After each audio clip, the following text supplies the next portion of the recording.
en el estudio con Guillermo Abaunrad, director de estrategias de mercado en Finamex Casa de Bolsa y colaborador del financiero Bloomberg en el espacio de Susana Sáenz. Guillermo, buena tarde, ¿cómo estás? Bien, a tus órdenes. Gracias, Guillermo, por estar aquí. Pues primero te quiero preguntar sobre el tipo de cambio del peso. Hemos visto que de la toma de posesión de Donald Trump a la fecha ha recuperado 15% más o menos, pero como que se ha resistido a romper el piso, si le llamamos así, de 18.50. Hoy se bajó un poquito, pero se regresó. Guillermo, ¿cómo lo estás tú analizando? Pues mira, como nosotros lo estamos viendo, yo creo que parte de lo que está diciendo este analista del Fondo Monetario, ver cómo estaba el tipo de cambio antes de Trump, para ver cuánto todavía tiene incorporado de riesgo Trump, para que nos pueda dar una idea hacia dónde va. Nosotros coincidimos, digo, más o menos 18.50, un poco más abajo, antes de Trump. Después Banco de México subió las tasas arriba de la Fed. A lo mejor esto te daría que el tipo de cambio de equilibrio estaría más bajo. Y de esa fecha a hoy se han bajado las monedas emergentes, que también dirían que entonces el peso tendría que estar más apreciado. Entonces, para ya decirte todo esto en resumen, nosotros sentimos que el tipo de cambio sin ningún riesgo de Trump debería estar en 17.80.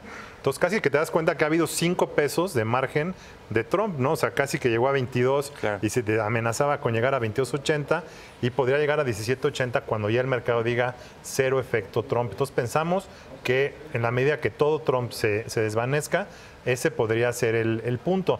Ahora, obviamente en el camino, digo, el último jalón abajo, por ejemplo, fue muy interesante cuando Trump dijo, oye, el dólar está muy fuerte, ¿no?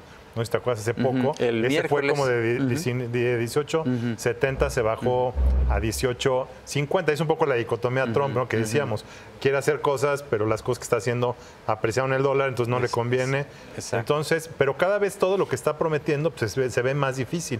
Hoy en la mañana estaba viendo que ya sacaron un reporte los demócratas de cuánto va a costar el muro. Están hablando de 70,000 millones de dólares. A lo mejor también es muy difícil que se llegue a hacer el muro, ¿no? Claro. Entonces, volviendo al tipo de cambio, pues eso yo creo que es lo que el mercado poco a poco está viendo, que el efecto Trump y cuál es el potencial del peso, porque pues, otras monedas emergentes están relativamente más apreciadas. Entonces, llega a 18.50, pues sí, efectivamente, pues tampoco va poco a poco, ¿no? Claro. Y lo que tú mencionaste, estamos totalmente de acuerdo, ¿no? Claro. Están las amenazas de guerra, están las elecciones de Francia, y eso pues está haciendo que se vaya más lento, pero esa es como la idea, ¿no? Oye, Guillermo, pues el miércoles también el Banco de México publicó su minuta de la reunión del 30 de marzo, en donde subió su tasa de interés en 25 puntos base a 6.5%.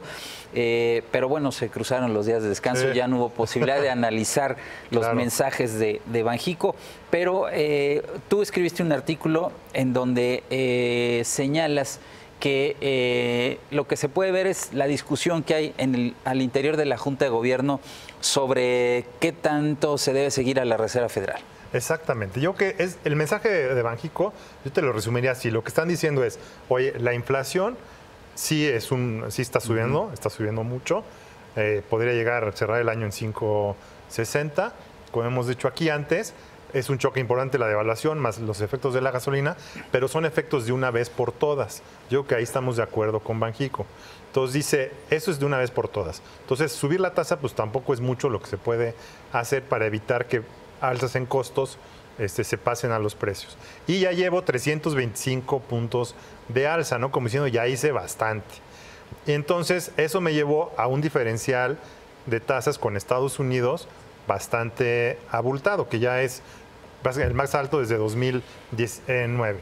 Entonces la discusión ahí en la Junta es decir, oye, pues si ya está muy alto el diferencial, a lo mejor ya deberíamos de empezar a separarnos de la Fed, dijo uno, otro dijo no, todavía no, porque la inflación sigue arriba de la meta, pero digo, ya hay una discusión muy directa sobre el diferencial y lo interesante es de que nadie propuso seguir ampliando el diferencial. Entonces ya la idea sería seguir a la Fed o empezar a separarse. Yo te pongo, por ejemplo, de ejemplo, estábamos revisando el caso de Colombia.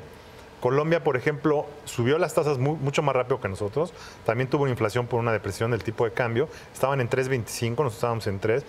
La llevaron a 7.75. Se esperaron a que la inflación tocara el pico. Se esperaron 6 meses con la tasa en el mismo nivel. Lo subieron la tasa hasta que la inflación pico. 6 meses en el mismo nivel y luego ya empezó a bajar. Ya va de regreso. Aquí en México podría pasar, yo creo que la discusión de cuándo nos vamos a separar de la Fed podría pasar a finales de diciembre, de este año en diciembre o en enero, cuando la inflación se va a dar una caída, cuando ya no tomes en cuenta el pico de enero, Y ahí a lo mejor Banxico, igual que Colombia, ya empiezan a decir, oye, es el momento de separarnos de la Fed y a lo mejor en la segunda mitad del año pensar en bajar las tasas si no hay un problema con las elecciones, ¿no? Claro. Ahora, la tasa llegó ya a 6.5%. En la minuta también se dice que pues seguramente van a seguir los incrementos, pero podrían ya darse de manera más moderada, quizás en 25, en tramos de 25 puntos base. El mercado, de hecho, está anticipando que en junio sería el próximo incremento. Y el mercado también está viendo que la tasa llegará al 7%. Quizás ese sea el techo, ¿no? Sí, porque están pensando en que son, y es parte de lo mismo, ¿no? Es ya seguir a la Fed, ya no separarnos, o sea, ya no ampliar más el diferencial. La discusión es esa, el consenso yo creo que va a ser seguir a la Fed por lo que resta de este año. La Fed traía priceado 2 alzas de 25, por eso la de México también llegaba a 7. Ahora también está cambiando en Estados Unidos muy rápido las expectativas de la tasa de la Fed. O sea, hoy, si me preguntas hoy, ya nada más traen una de aquí a fin de año, 2 en 2018 y 1 en 2019. Es impresionante lo que se ha caído. O sea, traen 100 puntos base de aquí a finales de 2019. Digo, habría que ver eso cómo queda, ¿no? Claro.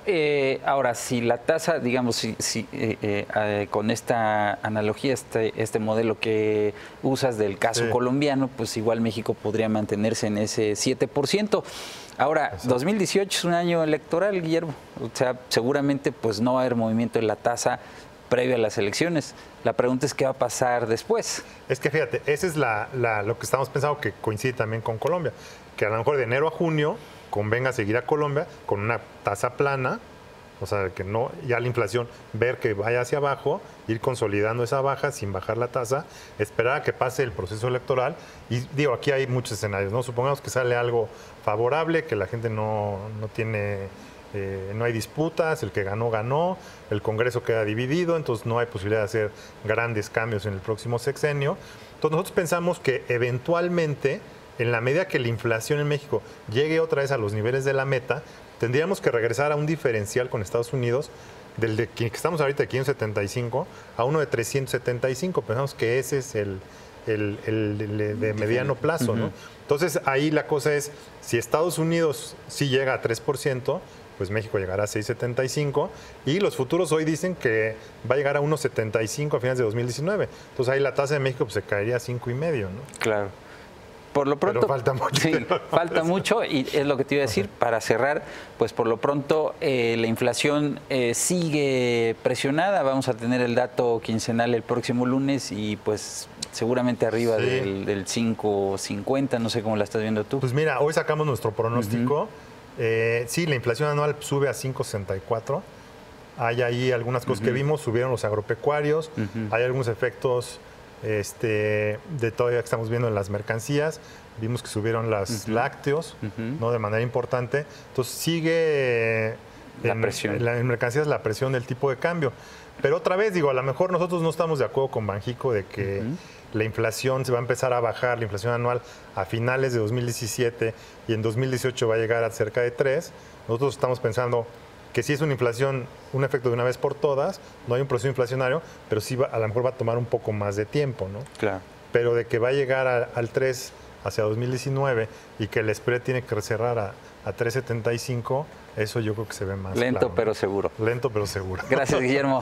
Como siempre, bienvenido. A tus órdenes. Gracias.